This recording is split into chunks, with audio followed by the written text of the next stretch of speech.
Imana ishimwe. Yesu ahabwe icyubahiro. Dusangire ubutumwa bwiza. Haleluya. Birumugeza umukristo abirwa no kwihangana.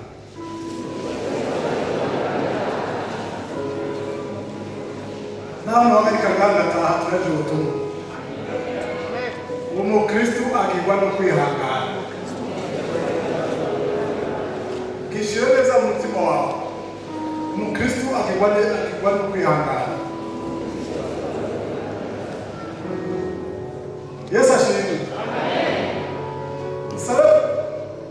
Representa usomere igitabo cy'Abaheburayo umurongo w'icumi igihano cy'icumi umurongo wa 36 nibwo butumwa bwiza tuzasangira. Hébreux 10:36 kuko mukwiye kwihangana kugira ngo nimwamara gukora icyo Imana igomba mubone guhabwa ibyasezeranye. Haleluya.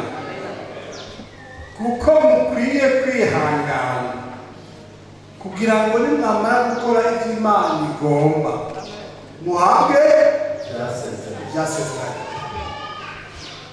Uyu munsi ndashaka ngende boro cyane tuvugane kuri iki kintu cyo kwihangana, kuko ijambo ry'Imana kugira ngo rigukorere ubanza kumenya ko ari iry'ukuri ukabyemera. Riratubwiye ngo hari intambwe zitatu zo gushikira icyasezeranye. Ukwiye kwihangana, kandi muri uko kwihangana ukabandanya ukora ibyo Imana igomba. Wamaze kubikora ugashikira ibyasezeranye. Yesu ahabwe icyubahiro. Wamaze kubikora ugashikira ibyasezeranye.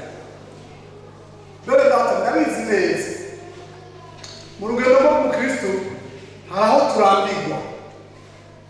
turambirwa kuko ijambo ry'Imana niba ryaratukoze ngo turitahure turirimbure ko tumenye Imana icyo ishaka kugira ngo dushikane aho dushaka.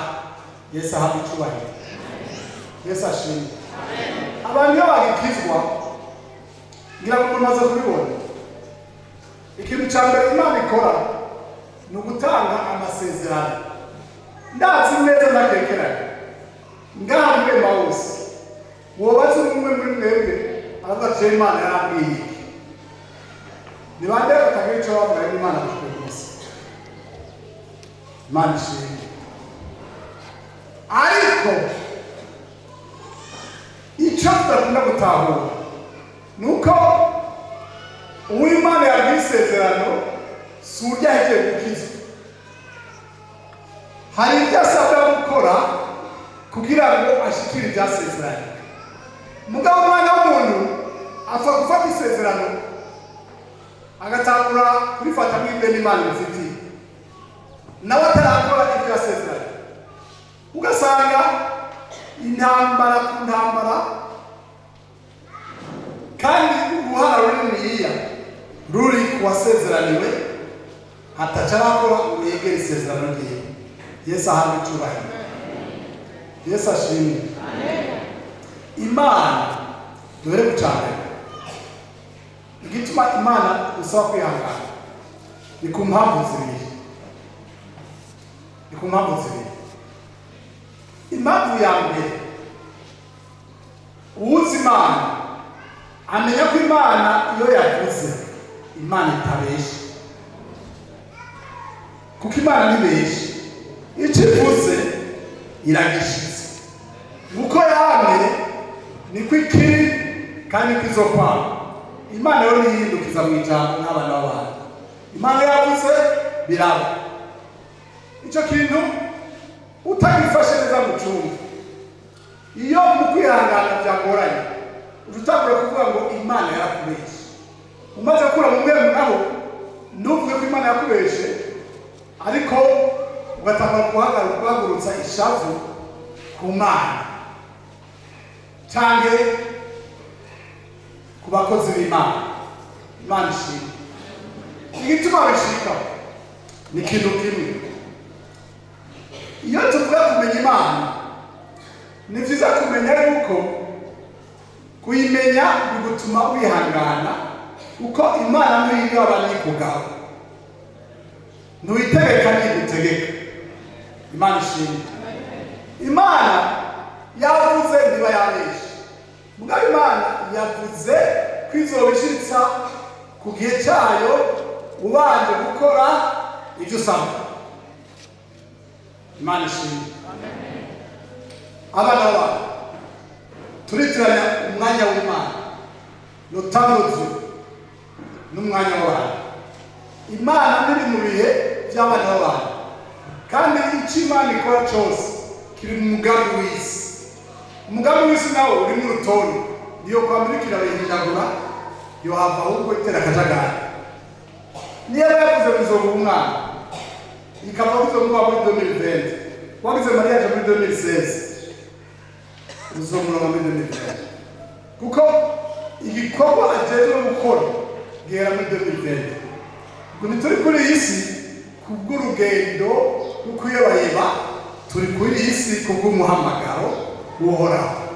Nicyo gituma ikintu cya mbere kugira ngo ubone kwihangana, nashaka ndabasabe umuntu wese aze yamaze ku mwanya w'Imana atategura umwanya w'umuntu. Umwanya w'umuntu urarambirwa, ugatangura kubwira Imana ndamusabye bikore n'ingoga. Imana ishimwe. Umwanya w'Imana rero ni umwanya wayo, ntacyo tuwuganzako. Uvuze isezerano rindira wihangana gushika isaha y'Imana igera, kandi isaha y'Imana igeze Imana nicegwa, ariko ni nk'uko itaza imbere y'igihe. Yesu ahabwe icyubahiro. Wize ku mwanya w'Imana rero hari ikibazo uteza kumenya.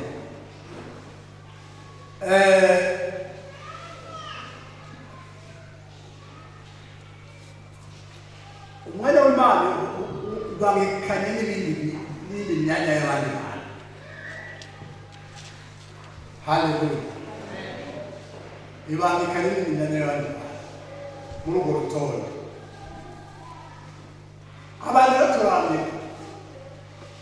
Iyo twarambiwe n'Imana tugatangura gukekeranya, kandi twarayimenye, kandi tuzi bidahinduka, tuzi neza bidahinduka. Ndagenda buhoro iki kigwa bifuza ko uwo wese ashakira bizodufasha kubana n'ubwenge. Icyaka bikavuga Imana ngo nibesha, kandi ijambo yavuze irarishitse, ariko rirashobora kudashika. Uti kubera twasumewe ngaho ngo twihangane,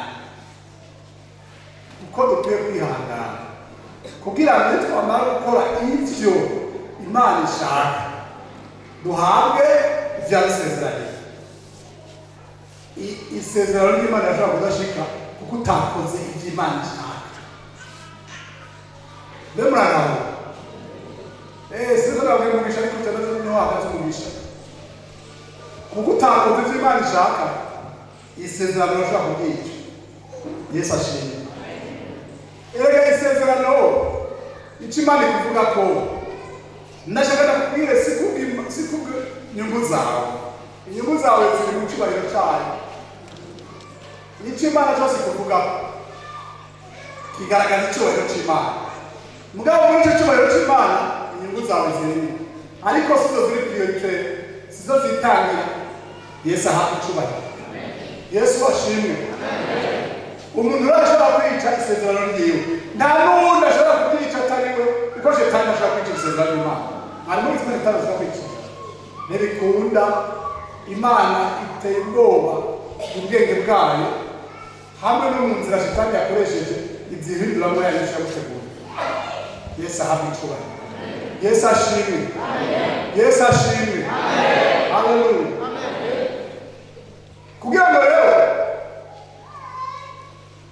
isezerano ryawe rishike, ni ugukora ibyo Imana igusaba gukora.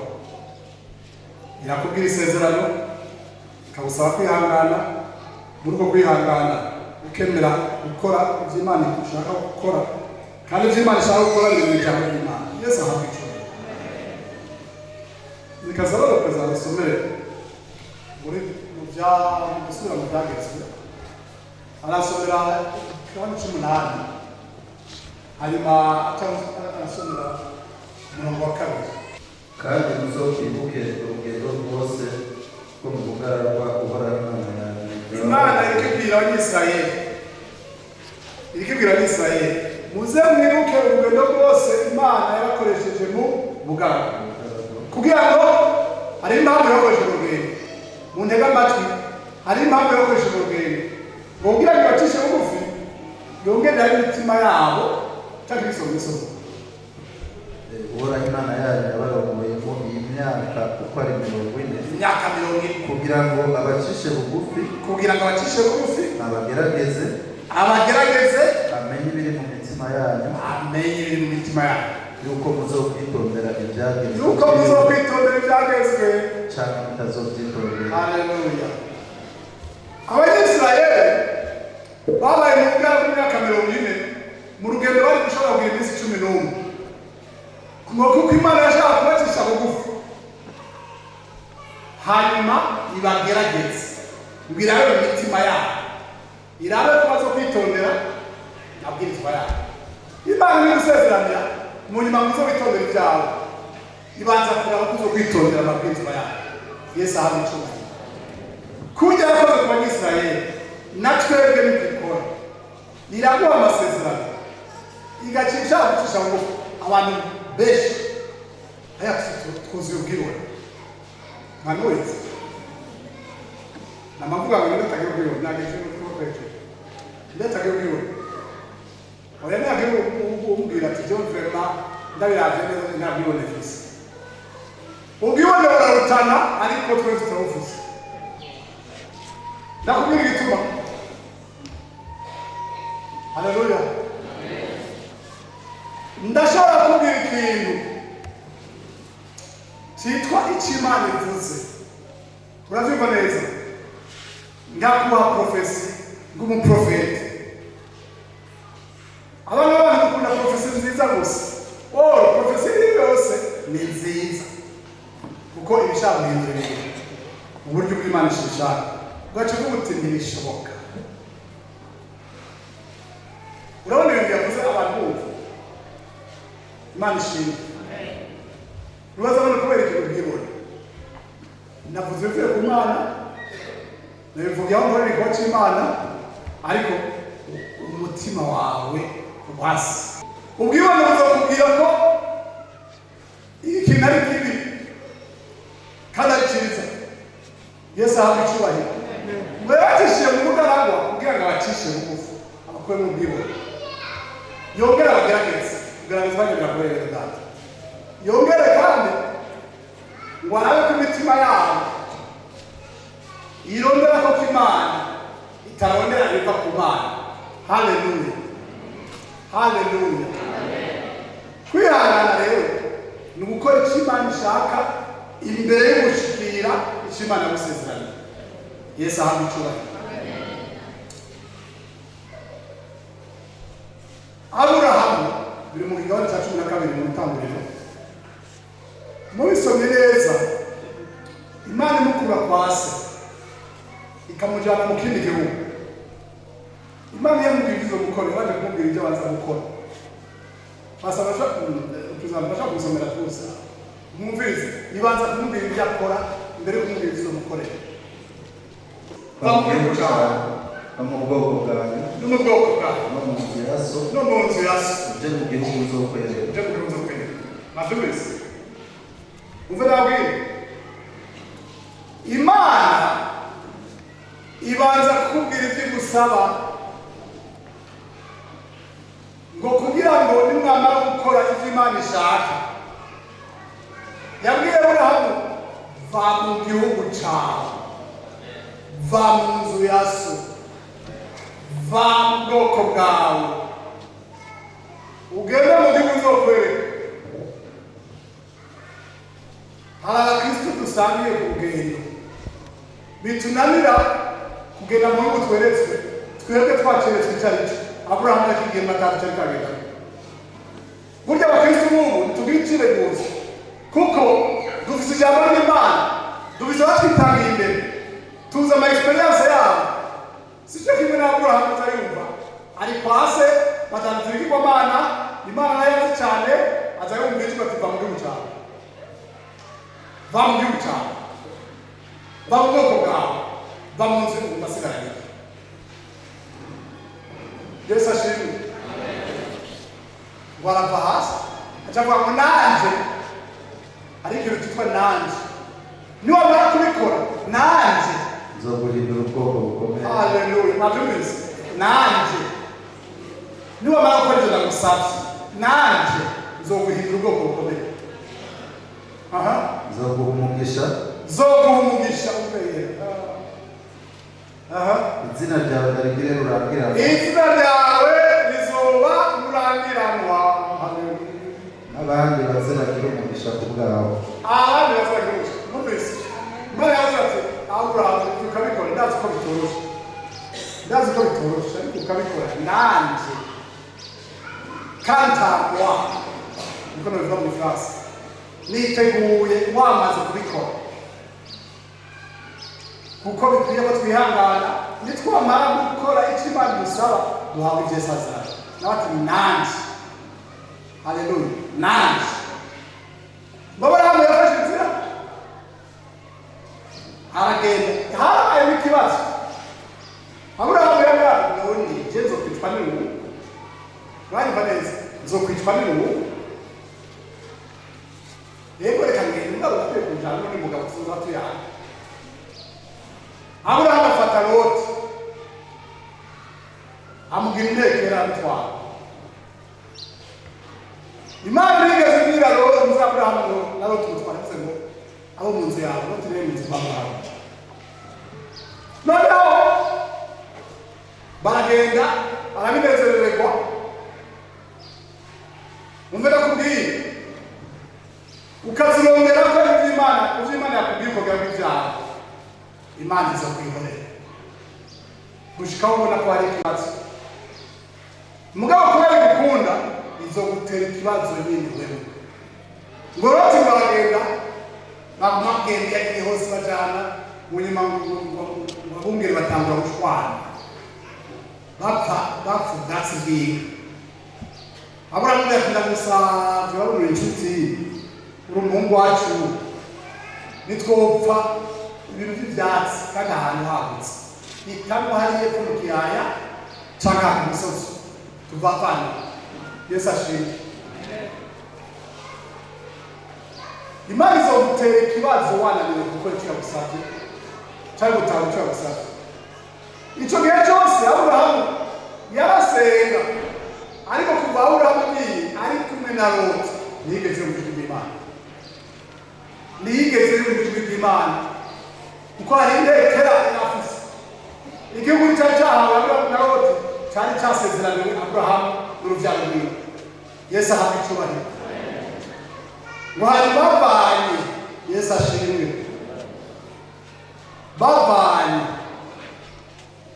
waza yumva Imana isubiye kumuvugisha ati umvira gusubira kwibutse iki gihugu nzokiguha, va mu nzu yawe. Hari abantu babesha Imana ngo barakijijwe batarava mu nzu iwabo. Hari abantu batabesha Imana ngo barakijijwe batarava mu muryango iwabo. Hari abantu babesha Imana ngo barakijijwe batarava mu rugo rwabo. Kuko kuguma mu nzu yawe ni ugukizwa ukaba mu kubesha, ni ugukizwa ugakizwa ku munsi w'Imana kuwa mbere no kuwa kabiri no kuwa gatatu ukaba gatandatu ukaba umupagani ukavuga n'abapagani. Kutaba mu nzu yawe ubesha ngo yarayivuyemo niyo ijambo ry'Imana rikubwira ngo kora iki ukavuga ngo biragoye biramenyetse nabyo ngora ukabona ko ari ngora. Va mu nzu yawe nimba ushaka guhakora icyo wasezeranye. Ibintu byo kuvanga bya kompromi Imana irakunda ku Kristo. Hari abantu baje baza ngo mugabo je mwarisha urawishwa, hari amasezerano nibyo twageneye kubamo. Ibyo biratandukanye. Ibyo twageneye kubamo Imana izo kwima icy'uburyo ngo urukundo rw'umupagani yateguye kuri zo wundi ubuzima bwawe bwose. Imana ishimwe. Aburahamu aragenda, Imana yamubwira ati igihugu ni iki, igihugu ni iki, yakimubwiye kuravanye na Loti. Mbega Loti wawe wamwiyaguye cyane, uri kuramutekera umutembereza ikibazo bwa Imana. Imana izobwira agakire n'abantu ngo murasenga na jeni mose ko n'umwe w'abantu ugasanga uvuye imbere y'Imana ntacyo kukubwira, aho kwisumbira n'uko Imana atacyakubwira ukavuga ati sitabyumva, jewe sitabyumva, ibintu byumva muto. Banza wisuzume, Imana niyo utekerejwe nizo kukurisha. Turaje imbere y'Imana, twamye turabesha umunsi wose, twamye turiva umunsi wose, twuzuye amashami n'inzigo, twuzuye amacakubiri. Ukeneye ko Imana ikuvugisha, izo kwihorera mukanya usubire ihorera gushikaho umenya kwisuzuma. Mbega kubera ko Imana itavugisha, yanze kuvugisha kuko Imana ivugisha abera. Turavuga iminsi yose kwezi anamwe hamwe ijambo mujyama mukamureka cy'ingoro. Oya, ijambo ry'Imana ryamwe mukamureka cy'ubuzima. Haleluya, haleluya. Yongera kirundi n'amajambo atagira akamaro ya cy'ingoro ubata cyaba fise ubuzima n'agatobo na ijambo. Imana ishimwe. Niyo mpamvu tuvuga bene data bamugaragaza kumva twifuza gukora icyo Imana dusaba, kuko nitwayikora nabi Imana izobitubaza. Nicyo gituma mwumva tugaruka cyane ku bintu by'ukwezi, ibintu byo kwirinda icyaha biri mu kwihangana, dusubiramo ibintu rero nimuze muvuga twamaze tutabisubiramo ni ukugira ngo tubyakire. Kandi iyo twigisha nimuze mubaze ngo twigisha mwebwe gusa, natwe tuba turiko turigisha twiyibutsa.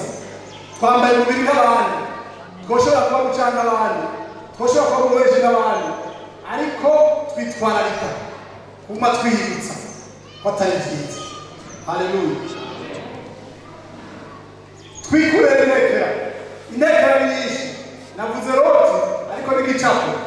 Inekera nibyo mudakwiye kugumana uri kumwe n'Imana, ugenda n'Imana. Imana ishimwe. Ngo Imana yabwira Abisirayeli ati kwakubacisha bugufi, muce bugufi. Imana iradukunda, mugabo ntitwikunde kurusha Imana.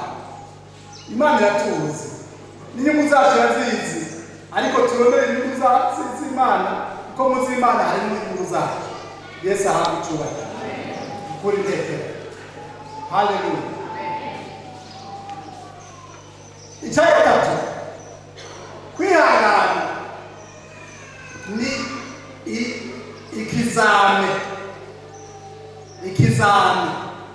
Ngo Aburahamu Imana yamusezeraniye, iravuga ngo nanje ukabikora. Haleluya. Aburahamu yarabikoze, ariko Imana yabanangira neza, reka nawe umutima wiwe, kuko uyu mugabo umugambi namuvise ko n'uw'isi yose. Imigambi si y'isi, umuntu wese icyo Imana igufise ko. Hari naho igufise ko umugambi kuri kati, hari undi igufise ko umugambi kuri vile, hari undi agufise ko umugambi kuri ku gihugu, hari undi igufise ko umugambi kuri kw'isi yose. Isaka igihe yabyara Rebeka igihe yabyara Esawu na Yakobo, ngo barwaniye mu nda, bana amahasi ngene yiruka mu nda. Hanyuma ngo Rebeka avuga ngo n'ibyo byo n'ibiki, agenda imbere y'Imana. Ngo Imana ngo yamubwira ati mu bisanzwe nashaka ndakubwira yuko hari amahanga abiri agwanira mu nda yawe. Imana yamubwiye ngo amahasi, yamubwiye amahanga, deux nations,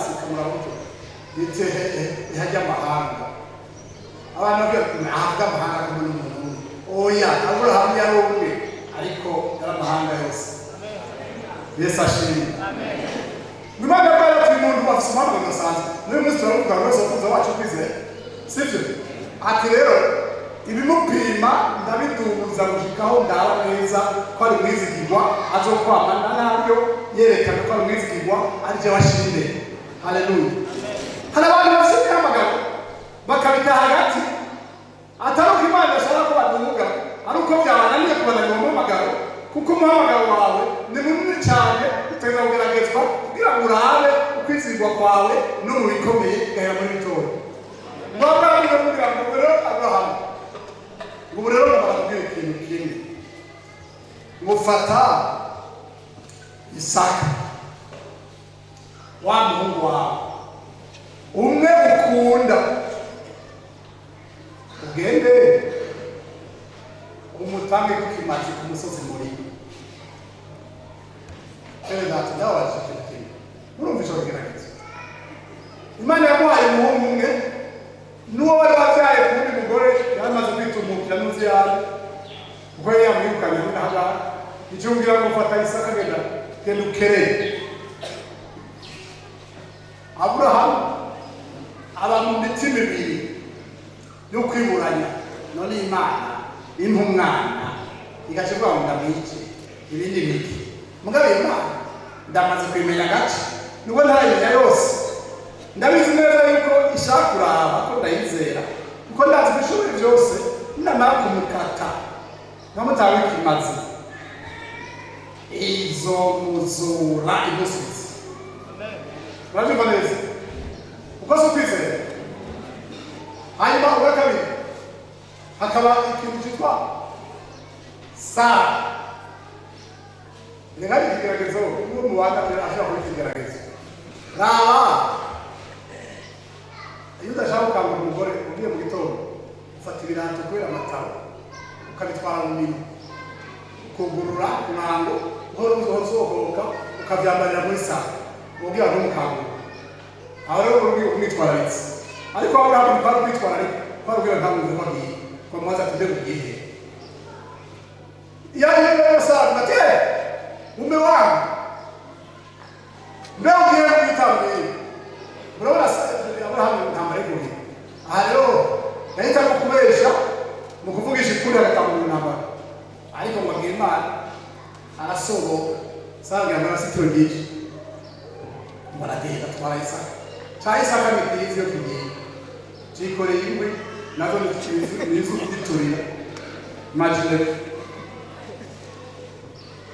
urabona Aburahamu agoroka kuja kwica umwana wiwe w'ikinege kuko wamumuhaye ariwe yamusabye ati yaramuhaye umusaza narenze ko ndashobora kumuronka ariko ntiyamumpereye ubusa ko yavuze ngo nzoba amahanga nawe nyine araza kumutura haraho Imana muza ngaho mukwibaza ngo Imana yaduhaye ikigaragazo ntarengwa ikigaragazo kiremereye wewe yakugize amahanga ushakire no kugerageza ku rwego rw'amahanga cyane mushaka gushikira ibyo wasezeranye haleluya Imana ishimwe kwihangana Aburahamu ujya nawe tuvuga mu muhizi w'ukwizera yaduhaye n'akararo ko kwihangana imyaka n'imyaka asezeranye ku mwaka uyo mwana niwe yatwaye utari igitabo yaramusezeranye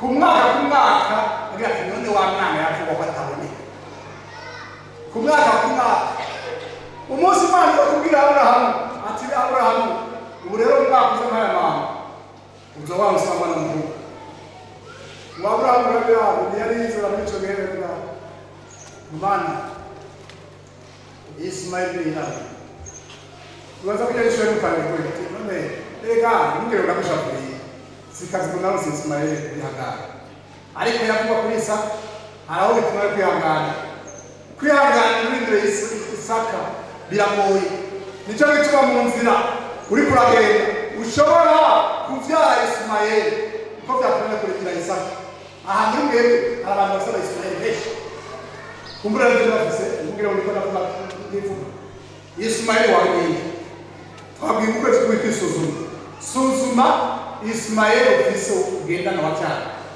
ni ukuvuga Ismaili icyo wakoze mu bugombe bwawe atari mu bugombe bw'Imana icyo wakoze mu bugombe bwawe atari mu bugombe bw'Imana Ismaili haleluya Ismaili mubyara iyo byakunaniye kwihangana iyo wiciriye inzira ko Imana yarateze Sawuli yiciriye inzira atanga ibitambo ataramuhereza cyangeze gute ubutegetsi bwe bwaciye butembagaza Yesu ahabwa icyubahiro Yesu ahabwa icyubahiro dukwiye kumenya ingene dukwiye kumenya Imana kuko tuyizi Imana nzo yihanganira utazi neza ibiyigize n'ingene ikora cyane cyane utazi Imana ndibeshe Yesu azajya bigateba nuvuge ngo sivyo nibyo byemere nibyo ariko nibyo umwanya w'Imana ari umwanya wawe Yesu ashimwe Yesu ahabwe icyubahiro Yesu ashimwe haleluya kugira ngo wihangane ikintu cya muntu ashaka kuvuga rero ati nta muntu ashaka kwihanganira ibyasezeranye kuko gukora ibyo Imana ishaka ni ukuba mu ijambo bwa mbere utari mu ijambo uzopfa ukoze ibyo Imana ishaka isi yuzuye amajwi yukosha abakristo ngo raba hajya byoroshe hehe abatari abakristo biborohera na kamanyi k'umutsima biborohera ubuzima budashira ataca bukubwiye biroroshe kuba mu by'isi ariko jewe Imana yambwiye ijambo ngabyiga kambwira ngo reka kukoresha ikabwira ishavu wamwe wijeje ugira imbabazi ugira urukundo ngabura na kimwe muri ibyo ngaba mu buryarya ngarondera kwegera pasiteri ambone byiza abandi nabo nzobara bitsure nibashaka kurwanya kubwira mbe urazi ko je hafi ya pasiteri reka hoje mu bukunzi pasiteri Yesu ashimwe Yesu ahabwe icyubahiro ndabasabe ikizokubuza kurambirwa ikizogutuma wihata ukihangana gihagaze mu ijambo ry'Imana gihagaze mu masengesho niba udasenga niba utari mu ijambo ry'Imana amajwi ya shetani azogukoreramo akubwira ibyo ukora ko ari byiza hanyuma usange wamaze ucupi Yesu ashimwe hariho abantu bahora abagiriwe amahirwe bakira amateleviziyo ngira ngo muraba ibiganiro hari ibintu berekana by'amashamba bakerekana ubuzima bw'ibikoko mu ishyamba hari aho muhora intambwe niyo zirafise ukuntu zitega utundi dukoko ariko tekiniki yazo igenda iruka inyuma y'ubusho mugabo ikamara kubona itiruka cyane igaca ifata inzira iyo yakuye ko ishaka gufata katiruka cyane ariko mu kwiruka ikakirukana igatandukanya n'izo zindi ugasanga zimwe ziruka ziri hariya kagako kizira hariya naho ni intambwe yakajanye kamaze kuba ari kamwe nikava mu byaro by'intambwe ariko iyo zijanye ziri kumwe murambona zihindukira ziraseka nazo zikagira intambara izo ntambwe Yesu ahabwe icyubahiro hari aho mbere umwasa tubwire ngo twiruke tukiruka dufata inzira wese yiwe hanyuma ugasanga dufashe inzira y'umwasa Yesu ahabwe icyubahiro mu kwihangana ikintu cya kabiri umwana w'umuntu turafise ikibazo umwana w'umuntu afise ikibazo yaba jewe yaba wewe mu kirundi baba bavuga ngo inda nisehuzana winda nibahogora ngo uko ntibibwira icyo wariye wibwira icyo wayirangije ariko mu mwana wose ngo twashe tube kubwira kuva ukijijwe urazi imitego Imana yagusubije urazi ibyiza Imana yagukoreye ariko iyo ugeze mu kibazo aho kwihangana utangura kwidoga widogera Imana mbere wabuze yuko bijya yagukoreye wiyibagiza. Hari abantu babikorerwa bakareba ubuzima bwabo bakamara ubuzima bwabo bwose bari ku mavi mu mashini. Nicyo bituma rero Pawulo yarandikiye Timote ati ibyo wanyumvanye, ibyo nakwigishije, ibyo Imana yakweretse ubigumane. Mu Gifaransa bavuga ngo garde le bon dépôt. Imana ishimwe. Kuramiriza, kwihangana, icya mbere na mbere uhabwa inkomezi no kwibuka kw'Imana yagutabaye. Rimwe, kabiri, gatatu, kw'ibyo yabikoze n'igihe kigeze zo gukora ibyo bintu. Imana ishimwe. Ariko turibagira, ukibagira ko yagukuye mu bwana, ukibagira ko yaguhaye agakiza k'ubuzima budashira, ukibagira ko yaguhaye wari umudayimariye, ukibagira ko yaguhaye umugore cyangwa umugabo, ariko ukamuvuga Mana kubera utamizi. Iyo nzu ko abandi barose ibyo byose arabashima, wowe byakunaniye gushima, kuko gushima niko kongeza. Yesu arakucyubahira. Rero data, tuze turibuka mu rugendo rwo kwihangana, izindi ngome tuzikura mu kumenya ibyo Imana yadukoreye, tukabyibuka. Haleluya. Tukabyibuka. Ikindi nacyo gishobora kuronka inkomezi zo kwihangana no kubana urugendo ni ikintu cyitwa n'ejo bundi. Twamaze kumenya ko tutariho ku bwacu, turiho kubw'umuhamagaro uri muri twebwe. Umuhamagaro nawo wo gukorera abandi. Igihe cyose umuntu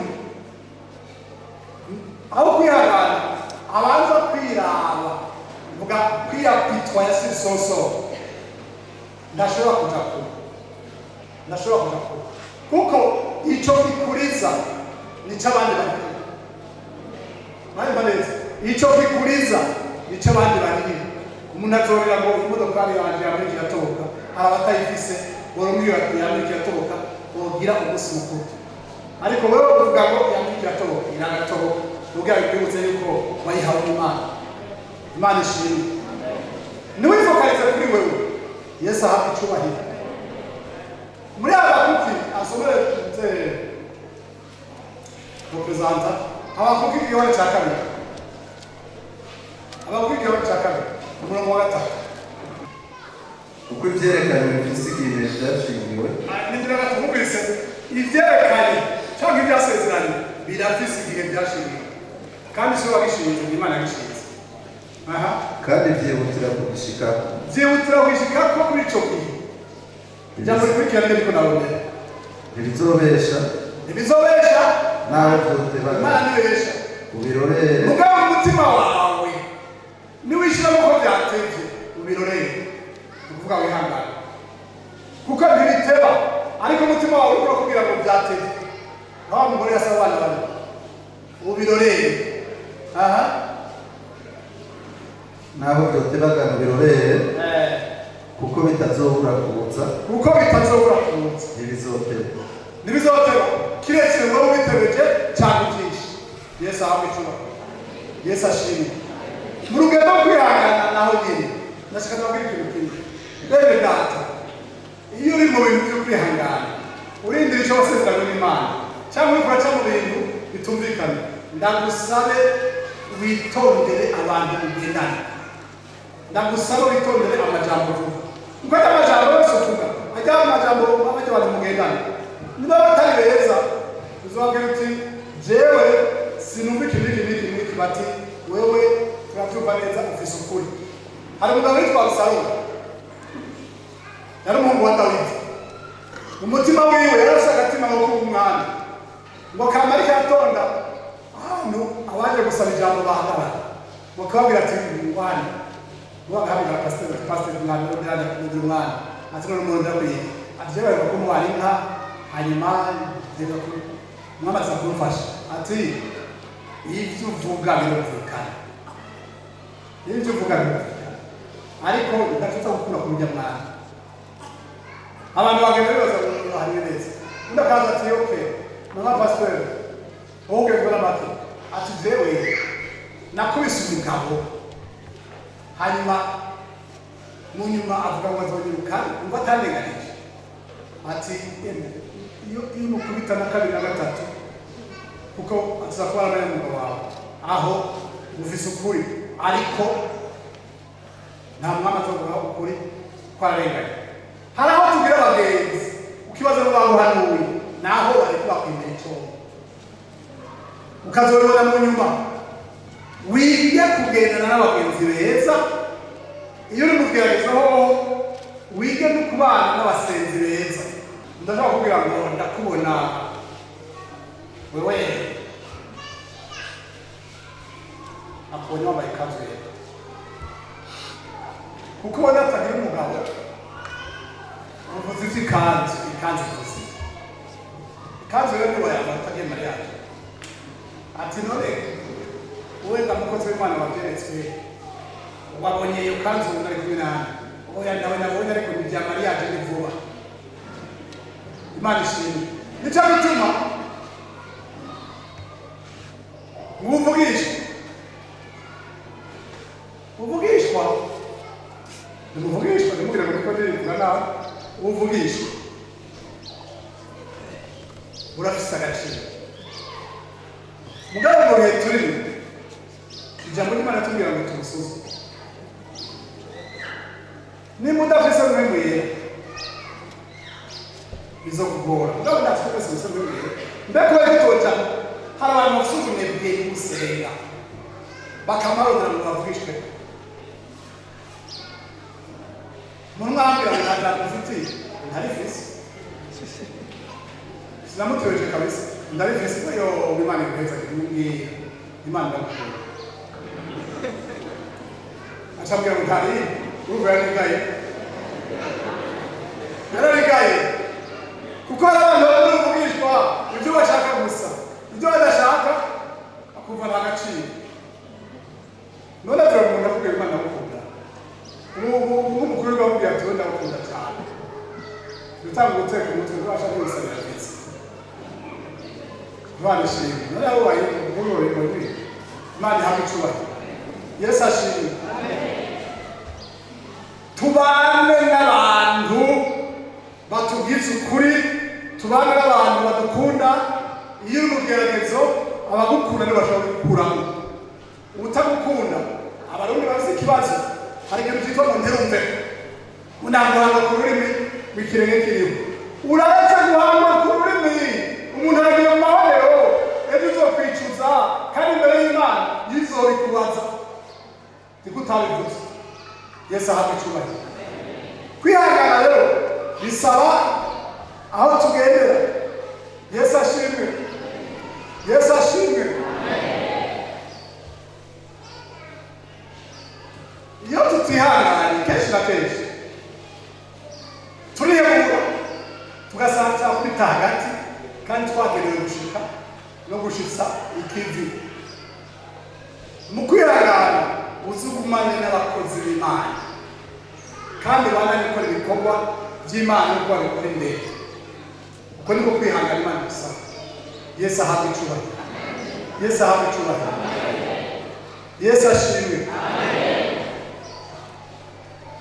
Hari abantu uza kumva ngo mbega byagenze gute utaje muri eglise reka di akazi kambanye kenshi.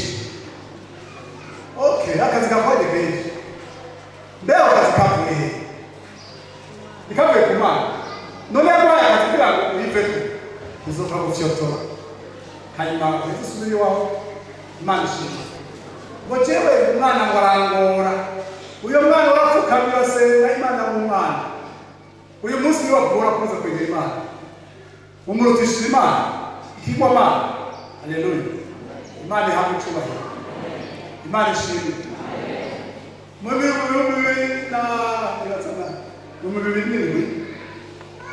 bibiri narigeze gukomereka narifise ikintu cyankomerekeje kandi cyankomerekeje cyane. Sinari bwashikame cyane kumenya ijambo ry'Imana. Numva ndakwiye gushavuza Imana. Nayibone ko gushafura bibazo. Navyo neza. Ibone ko gushafura bibazo. aho pasa nabwira ngo mbe utitegura tugere muri eglise simpa no bishwe mwa simpa arabona nyine ko nari isura nari ikari ari hona muri katsi agenda shetaza kugira ngo gaho uri kutira gakaza ka tugitse no bireka rero umuntu umwe yambwiye umuntu umugezi wanje yarashingamye gusengera kwayo Imana iri kwigisha kugira ngo azabane yasengera kwayo umunsi umwe avuye gusengera kwayo agenda mu itanga amubwiye kuruhuka wasengera kwayo mukandi baryohewe cyane kwa abantu ba Diamond News wani bazo gitangura kuzungu kirazungu uruvuma kirazungu ati ni wowe shatani gatumvikana ukayagarika sizofusura gukora ku muntu n'umwe uriko aramusengera maze bareze umva nabwiye yapfuye kwenda kuvuga ngo kamihagarika igitanda kinahagarika gushika uyu munsi yabwira ati jewe njye nahagaritse gusengera abarwayi kubera ikintu cyangwa wowe reka ibyo kuzungurira ntakeneye umuhangane mwe Imana ishimwe urumva yashimwe amagaro n'ingabire zo gusengera abarwayi uyu munsi iri barangagaza ariko ingabire yazihawe ariko zavuye mu nzira kwihangana nawe uri kigeragezo umenya Imana ukorera ukamenya ko utagutabara ukamenya ko umwasi ashobora kunesha Yesu ahawe icyubahiro nute confiance nute kwizigura Imana yawe ngo Mana hariho n'ikindi kintu mu kwihangana Imana ikintu tudashaka Imana ntishaka ko tuganya iyo uzi ikintu yavuze ko izoba wowe uganya kubera iki Mana kubera iki Mana n'ibyari Mana uzobikora gute yuko Imana ikora naho muzora hano mugafata jene n'isi igihumbi bizofira mu nzira zayo jene jambo ry'Imana ariko wizeye birabikora igihe kigeze kandi wikizigiwe kigateba kivura umutima iyo periode yose uravunika umutima mugabo niyo gishitse binjira mu munsi mukuru igiti cy'ubugingo Yesu ahabwa icyubahiro Yesu ashimwe kwihangana ni ikintu duhabwa n'Imana kuko munabwiriza na kimwe kituzi imbere Imana itaduhaye ubushobozi bwo kukinesha no kukivamo haleluya ngo jewe ubu nzorane ngambore dutangura nawe abantu batuma gafata ibintu nzorane ngambore nzobona ibyo wikoreye nzobona ibya Ismaili ibya Isaka ayobona byashitse haleluya iyo bari mu kigeragezo aho kwihangana bitwaza amajambo no kwigirisha Imana shakurire shakomendo naco bibi gusa ira umutima wawe yari abantu bigirisha n'umutima wawe akabizenza kabira none Imana namukoreye je dufanye iso imera gukora ivyo nifuza gukora nzogushikana kuvyo nagutegura nanje urari muri kurarira nanje kera nari ubu ndagukomera ngone abana ndarengeye nakunda bizi ko neza kurindira nagukoreye kama ariko abantu bashaka kumanipira Imana yo cyaragoye Mana ndagusabye wiheshe icyubahiro cyawe yiri kuri icyubahiro kuri byose wowe uvuga uti umpeshe icyubahiro ibyumve ko ufite icyubahiro cyawe Imana yiheshe icyubahiro mu mwanya wayo so witegeka umpeshe icyubahiro haleluya ugatanga kwirwanira abakristo bararwanira Mana tugirire imbabazi abakristo bararwanira haleluya hari aho tuvanirwa nitumenye neza ikibereye mugabo tugaca inzira y'ubugombe bwacu aho muri icyo gihe Imana ibihorera haleluya Imana ibihora. Yesu ahabwa icyubahiro. Ngo kuko twamara kwihangana tugakora ibyo Imana ishaka tuzohabwa ibyo twasezeranye. Yesu ahabwa icyubahiro. Hallelujah. Hallelujah. Imana yacu ni nziza. Bere data, nashaka tubitahure neza ndakekeranye. Imana yaguhamagaye hari ibyo igusaba kugira ngo ucishe bugufi ikugerageze, yongere igusuzume umutima wawe imbere yo gushitsa ibyo yagusezeraniye. Kuko ibyo yagusezeraniye birimo inyungu zawe n'ibyo, ariko Imana iguhera kubw'icyubahiro cyayo. Ubwo niho ubutumwa bwiza ndabazaniye. Nasabye ngo ndababwire mu kwezi kwa gatanu mwisuzume, musuzumisha ijambo ry'Imana. Haleluya. Mwisuzume, musuzumisha amasengesho kugira ngo twezwe dushire ijambo ry'Imana ku mitima yacu, ntiducumure ku Imana yacu kandi duhushe imbere. Haleluya. Ubwo niho ubutumwa bwiza ndabazaniye. Hariho ibisabwa muri urwo rugendo usabwa gukora ibyo Imana yagusabye. Uzobishobora kubana na bene se, uzobishobora gusoma ijambo ry'Imana, uzobishobora gusenga. Igwanjo cya mbere dufise nk'abakristo, dufise igwanjo cyo gusenga. Abana b'abantu ntitutahura ko Shetani iryo banga arabizi, nicyo gituma arwanya amasengesho y'abera. Amasengesho y'abera niyo atuma tuvugana n'Imana yacu papa w'ijuru. Haleluya. Iyo Imana yakubwiye ugenda wewe, mbe urabona iyo abantu bakubwira ibintu ngo attention iki attention, nawe ubwo uteka akabira kabizi ntagiye imboga kazi na attention iri wajya twavuga n'Imana nta kintu kiryoshye uburyama mu jambo ry'Imana. Bakakubwira ngo ibintu biracika, ati ibicike ku bwawe jewe birakira. Imana ishimwe. Kubera iki? Icyo wakumenya n'Imana. Kubera iki? Nizeye Imana yawe. Kubera iki? Urazi ko Imana itabeshya. Kubera iki? Urazi ko Imana ku mwanya wayo ijitse icyo yasezeranye. Haleluya. Ndashimira Imana. Hariho ibihe naciyemo byinshi gushika ntawe ukorera Imana n'Imana kugira ngo umukozi wawe nibatiza kubamo.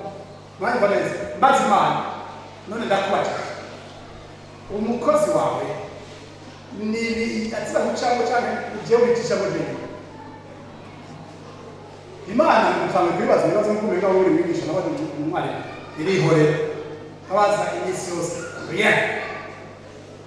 Umunsi umwe ya kubera mbeterewe ndabwira ndoya jewe ndasubira kubaza ibyo njambo nibyo abandi bakozi Imana bacamo. Mbe aho uhora wibaza ko ntazi kuri kurangiza. Urabyumva? Kubera ndabaza kabiri ndabaza gatatu gahora nawe ndebye numve nakubwiye upfa ubusa ndazi ko wanyumvise uzonyishura gaca nabivamo.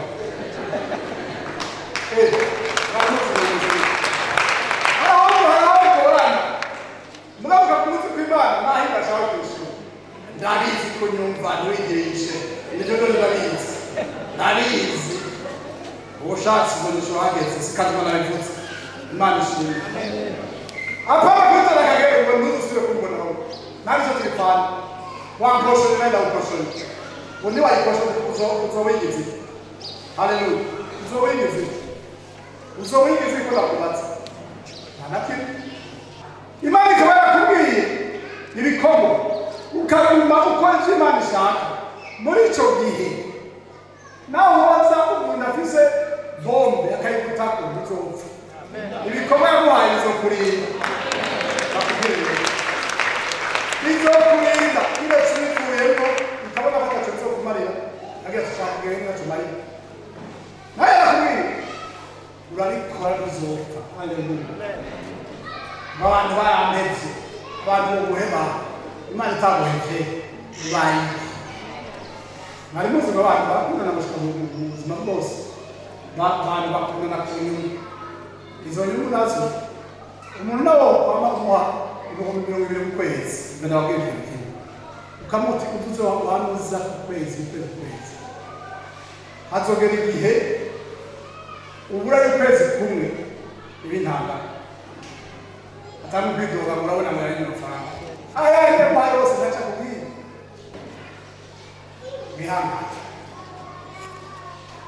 bihangane nizere Imana yacu Imana ishoboye Imana igira neza niwamara gukora ibyo yagusabye niwamara gukora ibyo yagusabye cyangwa yamusabye nawe azokora ibyo yagusezeranye urabona ijambo rishiza ibyo yagusezeraniye uzi neza ko utakoze ibyo yagusabye aho niho hari intambara y'abantu ugatangura kuvuga ngo Imana yarakwenze cyangwa kubiko waraguhenze naho icyo watsa gukora ngo wagikoze kubera ko udashaka kwisuzuma twitumbere ku bibazo aramanukeza ngaho ko none bebe data uragahetsagira wihangane mukora iby'Imana dusaba hanyuma twamara kubikora Imana nayo izobwira gusezerana